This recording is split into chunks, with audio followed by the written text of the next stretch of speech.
Hey, you know what's not in the Bible? A condemnation of abortion. In fact, the only time Scripture mentions it is in Numbers 5, where it provides instructions on how to perform one. In the ancient world, they viewed fetuses not as life, but as property. So when Christianity is weaponized against people who are seeking abortions, it's a severe misuse of Scripture. But here's the good news. Recent studies have shown that people's minds can be changed on issues of reproductive health. Alrighty.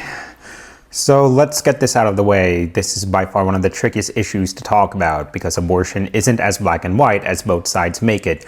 But this is an example of rhetoric leaning into the far left extreme. We as Christians should land on the side of protecting unborn life, whether that means restricting abortion or lowering it through systemic support by empowering women with healthcare and economic security. Both bring valid points to the table. But Reverend Caleb Lines is a premier example of sacrificing biblical truth and 2,000 years of church history in favor of a progressive theology that glorifies secular culture to a dangerous extreme. It's literally the exact opposite extreme of politicized right-wing Christianity. So let's deconstruct his claims. First, Numbers 5 is not a manual for abortion. It's a ritual for suspected adultery involving drinking bitter water.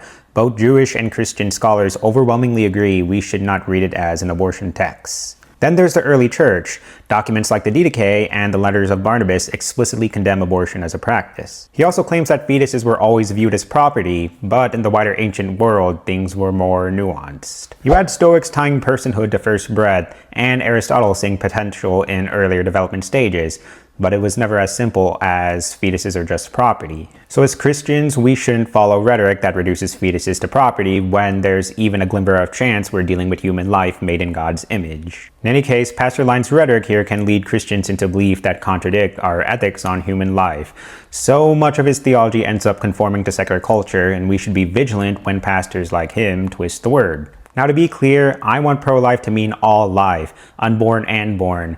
Pastor Lines has raised valid concerns in the past, like universal maternal health care, which I'll give him credit for, and I'm absolutely for. But his narrative that devalues unborn children should not go unchecked, and as the church, we have to rebuke this narrative. Remember, I didn't start this channel to push Christians into a political party, but to point us back to the truth. And the truth is, we're called to value all human life.